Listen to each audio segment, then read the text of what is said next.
With the 41st Parliament of Canada set to begin, we are again at a crossroads, and we can no longer play the waiting game of prison expansion.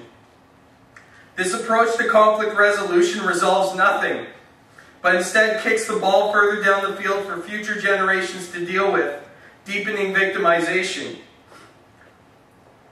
We should also not wait to have more meaningful dialogue about what it means to be safe and how these aspirations can be realized if those who aspire to represent us are more interested in parading their damaging slogans and spending their time calling each other soft on crime, dumb on crime, and asserting their own tough on crime credentials, whatever the heck that means. Now is the opportunity to rethink what is crime, how we can prevent it, and how we can meet the needs of those impacted by it. It is an opportunity that should be taken up not only by the next federal government and the provincial territorial counterparts, but also by individuals and groups who represent the diverse social fabric of this country and have a stake in meeting this challenge head on. Building safe communities cannot be left to the police, lawyers, judges, prison and parole officials, and certainly not to the politicians. As citizens, both in name and their spirit, we must assume our responsibilities and recommit ourselves to building the neighborhoods in which we want to live. As it stands, our approach to addressing the conflicts and harms in our communities that we call crime is woefully simplistic given the complexities of the challenges we face.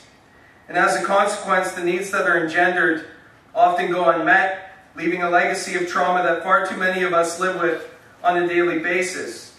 And this is wrong.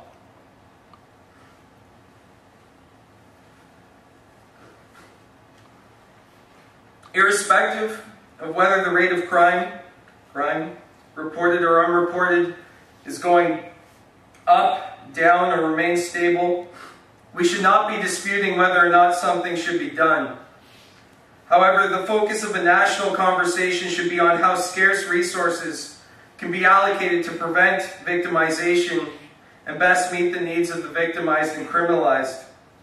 Whether supported by a new federal government or not, we need a public forum to work towards achieving these objectives in a manner where all related issues and policy options are put on the table for democratic debate to decide how to spend these billions of dollars.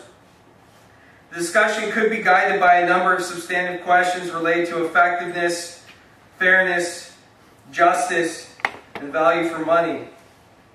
For such an initiative to serve its stated purposes, a number of procedural principles would have to be in place.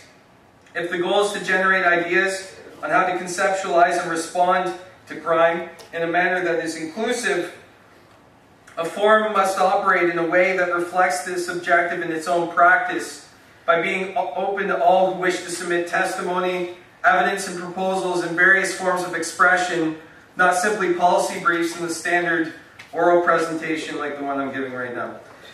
Provisions would also need to be made to ensure that as many Canadians who want to participate can, which would require a mechanism to allow for involvement at a distance. Open access and transparency would also be central to such a forum, with all submissions, hearings, as well as reports and related background documents made available to the public to foster further discussion and debate.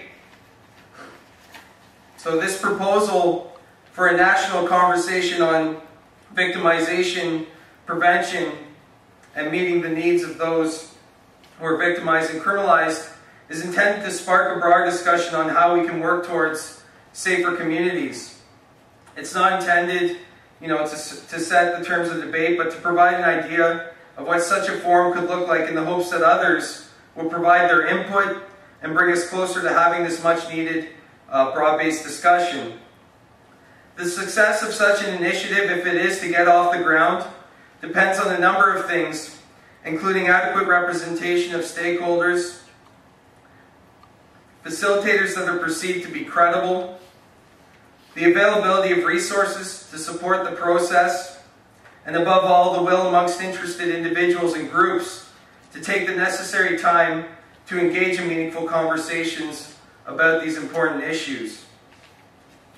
course, we could run into many pitfalls by doing something like this because it's been done many times before and I'm not ignorant of history. For instance, should such a national conversation be facilitated by governments, it's possible that the process would be poisoned by political grandstanding, and the recommendations produced and adopted would not result in fundamental change or safer communities. On the other hand, a national conversation facilitated independently of governments may not receive the attention or recognition deserved from decision makers and the public more broadly, as such a forum is not well suited to those who wish to take immediate action. At the same time, I would argue that such a national conversation, should it not take place, will not bring us any closer to preventing victimization or meeting the needs of those who are impacted when victimization occurs. With much to be gained and a lot to lose, we can no longer wait to have this essential discussion, not just here, but more broadly across the country.